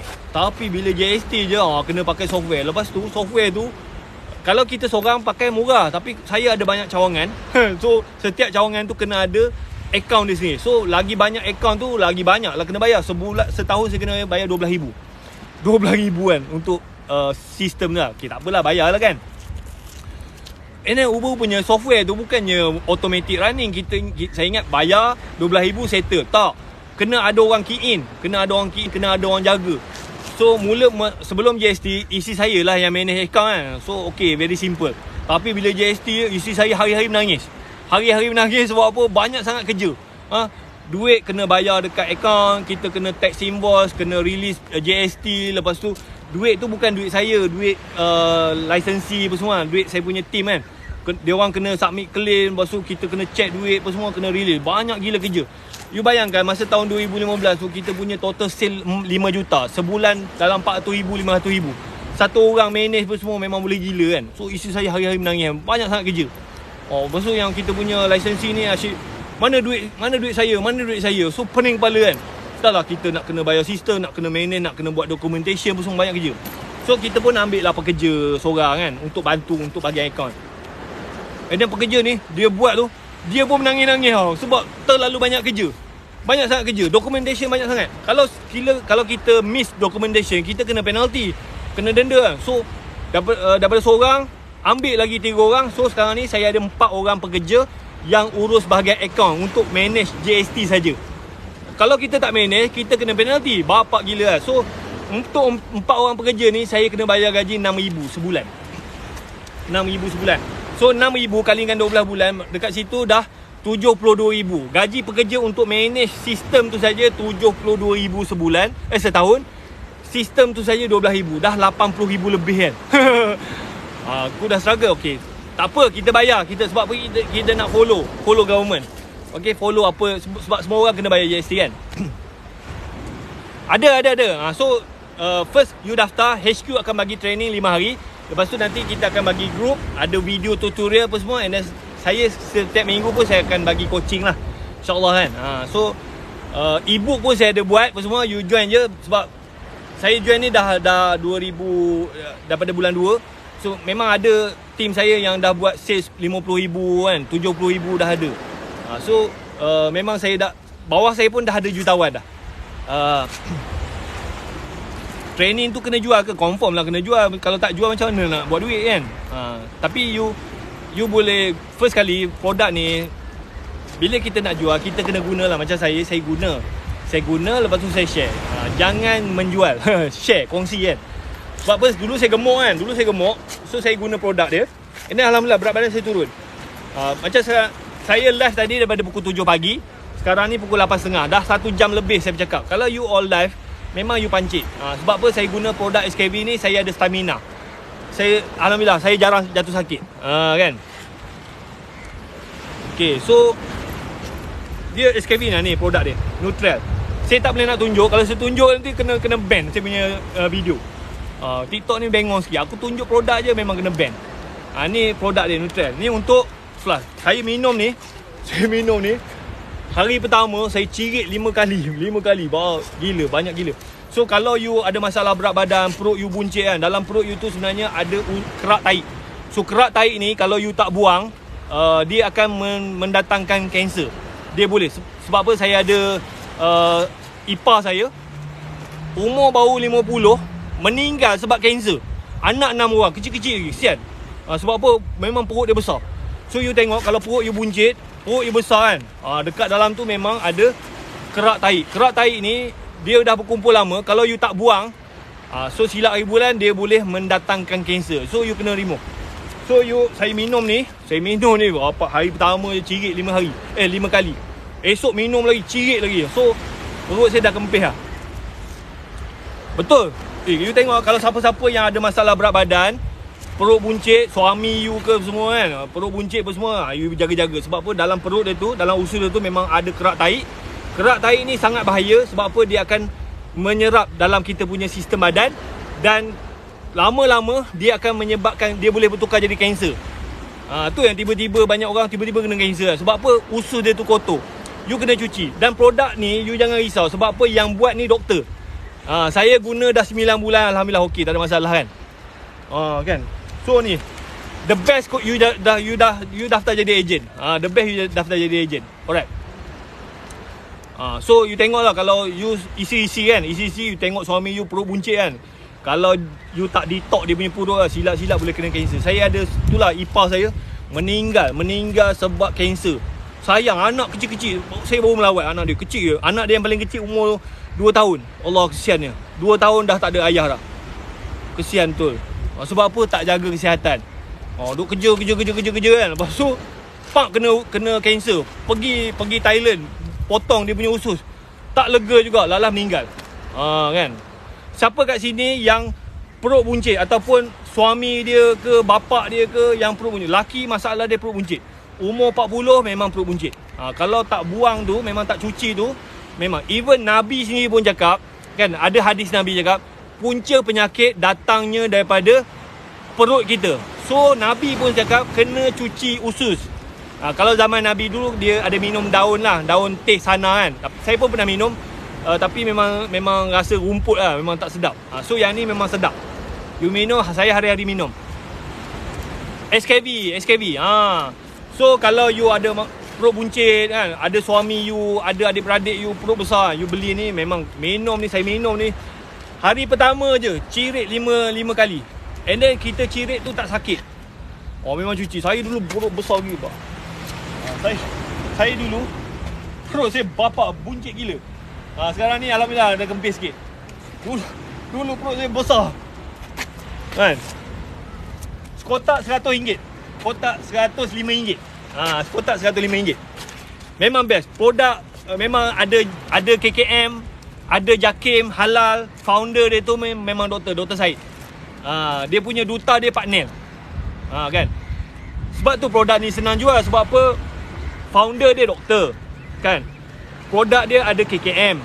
Lepas tu ada JAKIM. Lepas tu duta produk dia Pak Nel. So senang jual. Kalau you tak ada duit, you jadi agent. Kalau you kaya, you belilah. Assalam, produk ni ada di pasaran tak? So produk ni dia punya agent tak pegang barang tau. You boleh order dekat saya. Lepas tu HQ akan hantar. Sebab apa? Memang HQ tak benarkan agent pegang barang. Dia takut nanti orang buang harga, orang buat fake kan. So you make sure you beli daripada agent yang sah dan you dapat barang tu daripada HQ. Sekarang ni memang HQ tak benarkan siapa-siapa pegang barang. Kan, dia tak nak orang buang jual kat Shopee lah, Lazada. You berhati-hati kalau you beli kat Shopee, Lazada, takut itu bukan yang betul. Make sure you beli barang tu HQ yang hantar. HQ dia dekat Shah Alam. So dia akan bungkus dalam kotak dia, kotak HQ. Kan. Alright. So satu kotak dia dalam RM105, ada 20 sachet. Memang best. Saya dah 9 bulan saya makan ni. Memang best lah. Siapa ada sembelit, buasir, memang very good. Memang very good. Macam mana nak jadi ahli? You WhatsApp saya. You WhatsApp saya dekat bio. You klik kat bio, you WhatsApp saya. Alright. Okay, so nak cerita pasal bisnes saya jatuh ni. First kali GST, kena beli sistem. Lepas tu kena bayar gaji pekerja. Lepas tu kena bayar KWSP. Lepas tu tuan-tuan, bila GST diperkenalkan, saya buka cawangan. Saya menggunakan sistem licensing tau. Dia macam franchise lah. So siapa-siapa yang nak join company saya ajar dia. Saya bagi sistem, dia boleh run bisnes kereta sewa. Dan saya ambil royalty lah 2.5%. So saya ada banyak cawangan. Satu Malaysia saya ada. Tapi bila GST diperkenalkan, saya punya cawangan tu semua runtuh tuan-tuan. Hampir 80% saya punya cawangan tu runtuh. Sebab apa? Dia orang jadi banyak kerja. Nak kena buat tax invoice, nak kena submit claim, nak kena ni apa semua. So dulu kalau orang nak sewa kereta, customer bayar duit sewa kereta kat dia orang. Dia orang kira berapa sebulan sale dia just bayar kat saya 2.5%. Very simple punya business. Kan? Tapi bila GST je, duit tu customer kena bayar kat company kita, and then kita kena keluar tax invoice, kita kena bayar GST, lepas tu dia orang pula kena submit claim. Lepas tu kita nak kena check berapa dia punya claim, lepas tu kita baru release payment. So biasanya dia orang akan dapat duit dalam masa 10 hari. So saya punya lisensi banyakkannya orang miskin, orang susah, orang yang struggle, orang yang dulu ada banyak hutang. Tiba-tiba bila GST tu dia orang jadi banyak cekadak, banyak benda nak kena urus. So lisensi saya start sorang keluar. So dekat situlah bermulanya kejatuhan bisnes saya. GST ni memang celaka gila lah. Terus terang saya cakap, GST ni memang celaka gila kan. Siapa setuju? Kalau you berniaga mungkin you faham lah. Kalau you kerja makan gaji mungkin tak faham. Banyak orang cakap GST bagus. Banyak orang cakap GST bagus, tapi bagus kepada rakyat. Yang menderitanya yang berniaga. Dah lah kena bayar software tu, kena gajikan pekerja, kena bayar KWSP pula. Saya masa sebelum tu, saya hari-hari KWSP call. Sebab apa? Saya punya cash flow tu dah lari kan. So kita bayar KWSP tapi lewat lah. Lepas tu staff KWSP call, mana payment? Lepas tu saya cakap, tuan, saya ni berniaga, bisnes saya ni ada untung, ada rugi apa semua. Saya bagilah masa sikit untuk saya bayar. Tak boleh, you kena bayar. Biarlah staff you tu mati ke buluh, tak bayar gaji kan. Yang penting you bayar KWSP. Kan. Ikutlah. So betul lah, ikut je lah, follow. Tapi saya tak salahkan siapa-siapa. Kita ni orang biasa. Kalau orang geng-geng kayangan ni berniaga, kok mana pun dia untung lah. Kita ni orang biasa. Sebab apa? Saya berniaga kereta sewa, saya tak ada libat rasuah, saya tak ada tender-tender kerajaan. Saya memang open market, supply and demand. Harga tu memang harga standard. Kalau you kerja supply dekat government, you boleh lah markup apa semua, memang untung kan. Saya memang tak ada terlibat dengan projek kerajaan, rasuah apa semua, tak ada. Saya memang open market. Open market. So open market, siapa yang bagi servis bagus, dia menang kan. Kalau macam you ada kabel-kabel apa semua, you pergi masuk tender government, you dapat harga cantik, okey lah kan. Bayar okey. Saya memang real business. Yang setakat nak bayar tu okey, tapi yang saya bengang tu bila saya punya lisensi keluar. Berhenti sebab saya dah training dia orang dah pandai apa semua. And then saya memang dapat duit kan, dapat sikit je 2.5%. Tapi bila dia orang keluar tu, saya punya bisnes tu start runtuh. Celaka betul GST kan. Oh. Jomlah semua buat bisnes, buat kebaikan. Jom. Alright. So bila start 2015 saya kena macam-macam lah. Dengan customnya, dengan KWSP-nya, dengan lisensi saya keluar kan. Lepas tu datang lagi bala. Nak tahu tak apa bala yang saya dapat? Ada tak nak tahu? Yang ini membuatkan antara salah satu punca bisnes saya jatuh terduduk lah. Bisnes saya sebelum 2015 memang buat duit. Tapi lepas 2015 memang tak nampak duit. Saya nak ambil gaji 5,000 pun tak ada. Okay. So kita company Sdn Bhd, kita kena hantar audit report, kena buat profit and loss, kena bayar cukai lah kan. So kita bayar, kita submit, tapi lewat sebab apa, banyak benda. Saya pun makanya ada duit nak bayar gaji accountant yang power kan. So kita submit untuk audit company tu lewat 2012, 13, 14 okey, LSDN okey kan. Tapi masuk 2015 punya audit, LSDN tak puas hati. Sebab apa? You declare ni rendah sangat. So dia tak puas hati. Tak cukup, dia rasa tak cukup kan. Sebab apa? Masa tu 2015 saya punya sale dalam 5 juta. Lepas tu kita tolak, kita punya profit dalam 50,000 lah, 50,000. And then kita nak bayar cukai lah kan. Tapi LSDN dia tak puas hati. Lepas tu dia datang audit, tiba-tiba saya kena cukai dengan penalti 230,000. Bapak gila kan. Buta-buta kan. So saya pun aku berniaga ni dah lah bayar segala mak nenek apa semua. Lepas tu untung dah lah makin ciput lah. Tiba-tiba kena penalti dengan cukai 230,000 lah. So saya pun cubalah merayu untuk kurangkan, manalah tahu kan. Sebab 230,000 banyak tau. Saya pun pergilah merayu. Lepas merayu tak tahu apa jadi lah.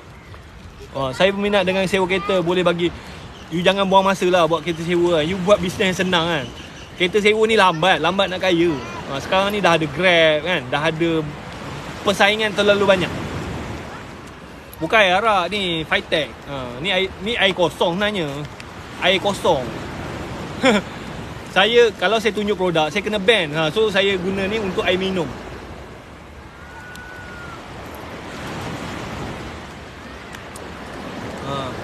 Alright. So jangan buang masa buat bisnes yang susah, buat bisnes yang senang. Alright. Ni air kosong ni. Sebab kalau saya tunjuk macam ni, memang saya kena ban. So saya kena buat ni sebagai botol minuman. Ni air kosong je ni. Air kosong je.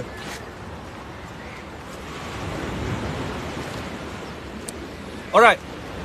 So lepas saya buat rayu adu, celaka betul. Saya punya penalti dengan cukai naik jadi 270,000. Sorry saya menjarut. Saya punya penalti asalnya kena 230,000.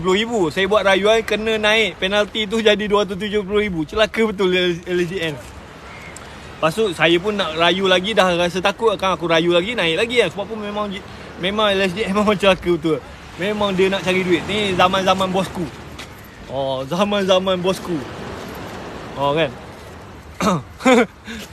Ya kan, zaman bosku kan 1MDB kan. Malaysia banyak duit, berhutang pun semua. So dia orang nak kejar duit lah. Saya salah satu mangsa. And then sebenarnya bukan saya seorang lah, ramai lagi yang kena kan. LSDN dia datang serbu kan. Orang tu meniaga elok-elok pun semua kena kan. So saya kena tu, Allah. And then so rayu.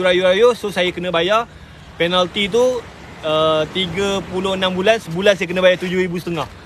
Aku ni dah ambil 5,000 pun dah menggelupur kan. Menggelupur sebab dah saya punya cash flow dah lari dah. Tiba-tiba kena bayar dekat LSDN 7,500. You rasa apa? Tapi tak apalah.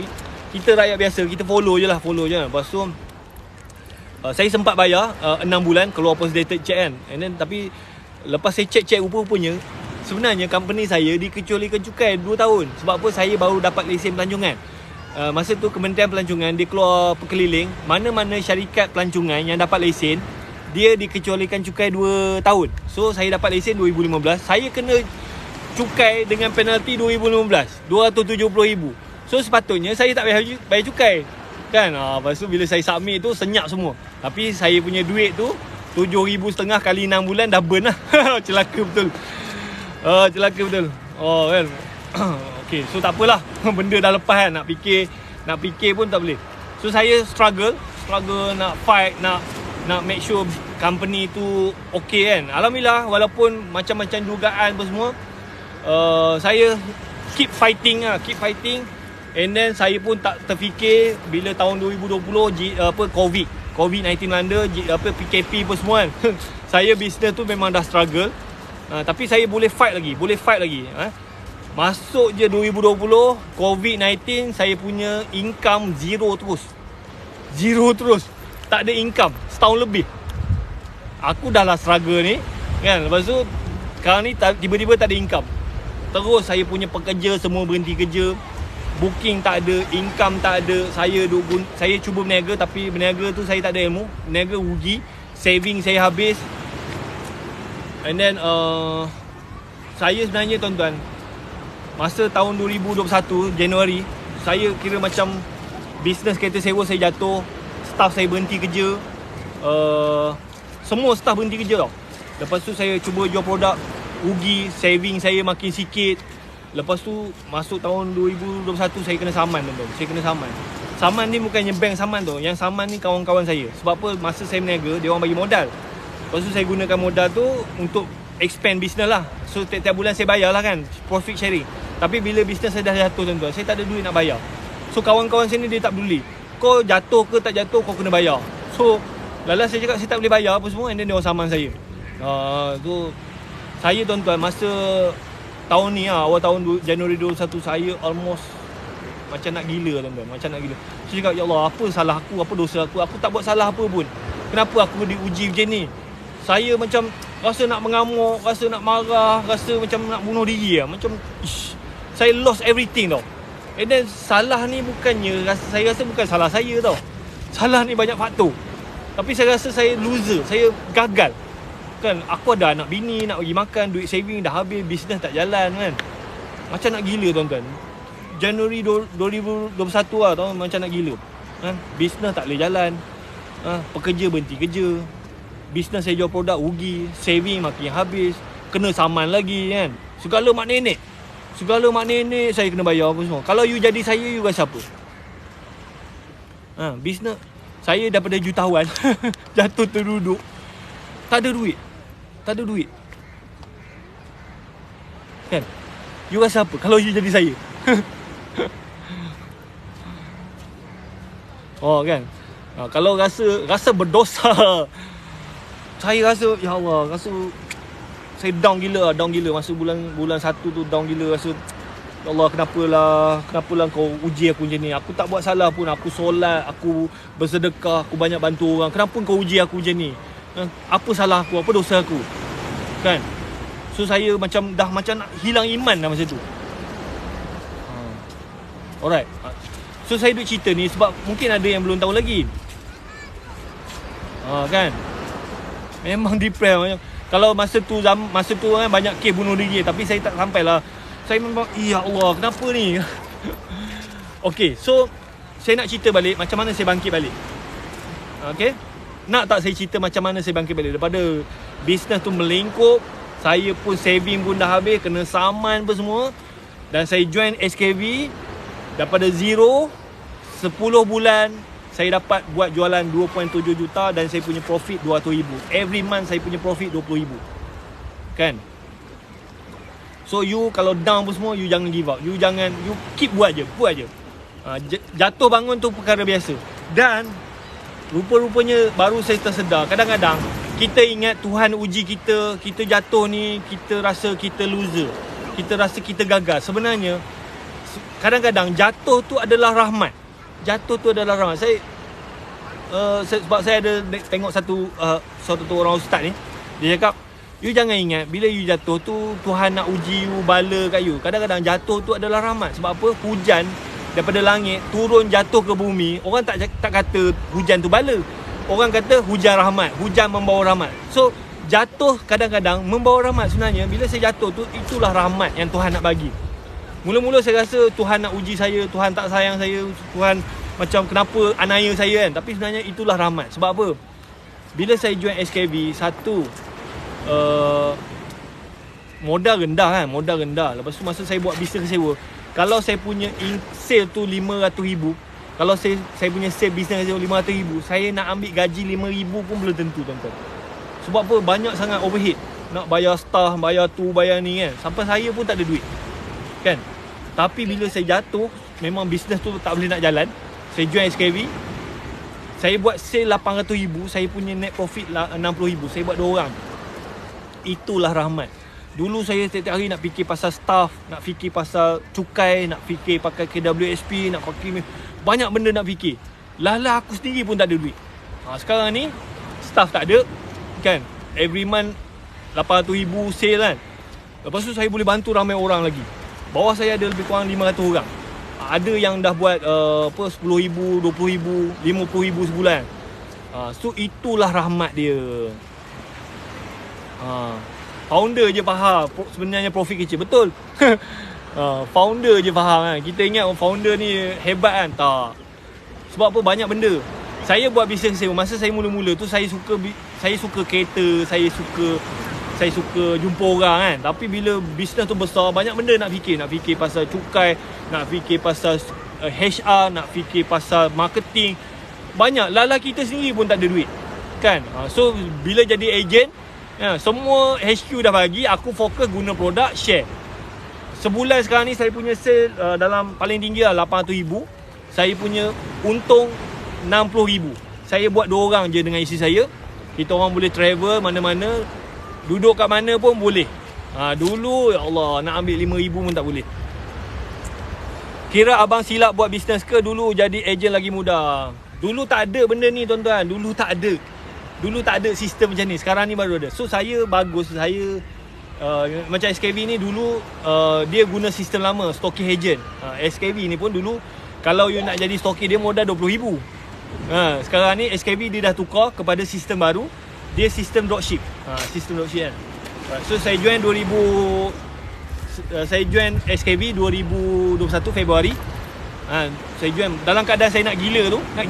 Saya contact balik saya punya kawan saya ni, dia dah join SKV daripada 2017. Dia dah lama lah. Rupanya kawan saya ni, leader saya ni, dia ni senior saya dekat sekolah menengah. Alright. And then semalam saya tanya dia lah. Dia punya sale, leader saya ni perempuan je. Dulu dia kerja dekat FGV. Dia kerja besar lah. Dia berhenti kerja, dia join SKV. Tahun ni dia punya jualan 34 juta. 34 jualan. And then sebulan paling tinggi dia punya sales 9.2 juta. And then saya tanya dia, nama dia Nini kan, Kak Nini. Kak Nini ni senior saya tau. Senior saya dekat sekolah menengah. Kak Nini berapa sales 9.2 juta, berapa untung ya? Sale tu belakang, kita nak tahu untung. Nak tahu tak berapa untung saya punya leader ni? Dia punya sale paling tinggi 9.2 juta. Tapi dia dah lama join lah. Dia join SKV daripada tahun 2017. Masa tu sistem stocking agent. Modal 20,000. Ada tak nak tahu? Dia punya sale, group sale dia 9.2 juta. Dan berapa profit dia? Yang penting orang boleh sembang kan, juta-juta. Tapi berapa profit dia? Tu lah macam you klik dekat saya punya bio, you klik kat bio, you WhatsApp saya. Nanti saya reply. Okay. So Kak Nini ni dia punya sale paling tinggi 9.2 juta sebulan. Dia punya net profit 260,000. Dia tak perlu ada, dia ada pekerja lah, dia ada staff 4 orang. Lepas tu dia ada office kecil lah. Sebab bisnes ni tak payah pegang barang, tak payah pu barang. Dia hanya fokus sebab apa dia dah lama, dia fokus kepada dia punya team. Dia promote macam Kak Nini, dia power AB ad lah. Dia pandai, saya tak pandai AB ad. Kan? So saya memang zero cost marketing. And then Kak Nini pun dah lama, daripada tahun 2017. Saya baru join je. So macam saya baru join 10 bulan daripada bulan Februari sampailah bulan November ni. Kita punya sale dalam 2.7 juta. And then saya punya profit dalam 200,000 lah. And then sale saya paling tinggi 800,000, 830,000. saya punya commission RM60,000. RM60,000 lah. Kalau you dapat RM60,000 okey tak? Kan? Memang best gila. And then, tapi masa saya join tu bulan 2 tu, saya punya sale tak banyak pun. Sale saya RM11,000 je. Bulan 2 Februari, saya promote sale saya dalam RM11,000. Dapat commission dalam RM2,000 lebih macam tu kan. Tapi tak apa, saya keep promote. Lepas tu bulan March, bulan 3 lah, bulan 3 sale naik jadi RM13,000. Commission saya sama je, tak sampai RM3,000 pun. Bulan April, masa tu bulan puasa, saya pun tak larat nak live apa semua. So sale drop sikit jadi RM10,000. Commission tu still bawah pada RM3,000. Saya tak apalah, sebab apa, saya baru mula. Kalau saya dapat RM5,000 pun saya dah syukur. So 4 bulan pertama tu saya punya commission tak sampai RM3,000 lah. Masuk bulan yang keempat, sale naik jadi RM14,000. RM14,000 saya punya commission sama je, tak sampai RM3,000. Dapatlah belanja saya. Alright. Masuk bulan Mei, bulan Jun. Saya join bulan 2, Februari, March, April, Mei, Jun. Februari RM11,000, March RM13,000, April RM10,000, April, Mei RM14,000, Jun naik RM32,000. Sebab apa? Saya punya agent tu dah start gerak dah. RM32,000. Saya punya commission masa tu RM6,000 lebih. Syukur. Bulan Julai sale naik jadi RM50,000. Saya punya commission masa tu RM7,000 lebih. Bulan Ogos saya punya sale, saya terkejut. Sale saya jadi RM3 atau RM30,000. Saya punya commission masa tu RM40,000. Saya buat 2 orang je. Tak payah pegang barang, tak payah packing barang, tak payah. Bulan Ogos RM3 atau RM30,000. Bulan September RM830,000. Masa tu saya punya profit RM60,000. Bulan Oktober RM850,000. Commission dalam RM40,000 lebih lah. And then sekarang ni, bulan ni insyaAllah RM700,000. Dalam saya dapat RM5,000, saya dah syukur. Alright. So siapa-siapa yang nak join saya, yang struggle nak daripada orang miskin nak jadi kaya, you nak join team saya amat mengalu-alukan. Training HQ bagi saya pun insyaAllah saya boleh ajar, insyaAllah. Tak, dia tak sama. Lagi tinggi you punya level, you punya margin tu kecil. Sebab apa? Dia ada commission overriding. So sebab apa? Dia ada anak you tu makin naik, dia punya commission anak you tinggi lah. Tapi 9.2 juta you dapat RM260,000, okey lah kan. Sebab apa? Kalau you buat personal sale, okey. Macam SKB ni, kalau you nak buat personal sale, memang kalau you bayangkan, dia sebenarnya kalau buat personal sale 9.2 juta tu, you punya commission tu 40%. Tapi memang you mati lah. You larat nak buat sale 9 juta. So SKB ni, kita berniaga berjemaah. So kita boleh buat personal sale. Kalau kita buat personal sale, kita dapat 40%. Tapi kalau kita ada agent, so kita ada overriding. So yang saya punya leader tu, Kak Nini tu, total group sale dia 9.2 juta. And then dia punya net profit lah RM260,000. Okey lah, RM260,000 kan. Tapi kalau dia nak besar lagi, dia kena buat personal sale lah. Memang mati lah. You larat buat personal sale. Hari-hari reply orang 9 juta kan. 1 juta pun boleh meninggal kan. Memang tak makan, tak tidur. Kan? So SKV ni kita berniaga sama-sama. Of course lah, cukai ni tuan-tuan, cukai ni jangan lari lah. Memang tak boleh elak. You buat macam mana pun, you sorok macam mana pun, dia boleh detect. Bayar je lah kan. Tapi bagus kan, bagus. You berniaga, income banyak, you bayar cukai. You pergi LHDN, you bayar cukai. You pergi bank, you tunjuk slip cukai ni cukai aku bayar. So bank, kalau you boleh tunjukkan you bayar cukai, bank akan bagi loan 40 kali ganda daripada you punya income tu. Itu dia punya formula dia. Let's say lah you punya sebulan 20,000 kan. 20,000. You bayar cukai mungkin dalam 20,000, 240,000, you bayar 30%. 30% kali dengan 60,000 kan. 60,000 you bayar cukai 60,000 tu. You pergi bank, bank akan bagi 40 kali ganda daripada you punya income tu. Loan. Kalau you punya 20,000 kali dengan 40. 20,000 kali dengan 40. Berapa? 8 juta. You bayar cukai 60,000, pergi bank akan bagi you loan 8 juta. And then loan tu dia boleh blanket ni maknanya bank bagi 8 juta, you pergilah cari mana-mana rumah, you boleh beli. Kan? So jangan sorok. Bayar cukai. Tapi bayar jangan bayar bodoh. Bayar, kita gunakan cukai tu untuk apply loan. Tak kisahlah nak beli kereta ke, beli rumah ke, beli tanah ke, beli. Kalau you income you 20,000 lah, you bayar 60,000, bank akan bagi 8 juta, 10 juta. You bayangkan berapa banyak rumah you boleh beli kan. And then ni. Alright, so saya rasa itu saja untuk hari ni. Thank you very much. Saya doakan siapa yang menonton, siapa yang share video ni dimurahkan rezeki, kaya berjaya. Siapa-siapa yang berminat nak join saya, you WhatsApp saya, you klik kat bio, nanti saya bantu. Alright, itu saja. Thank you, bye bye. Assalamualaikum.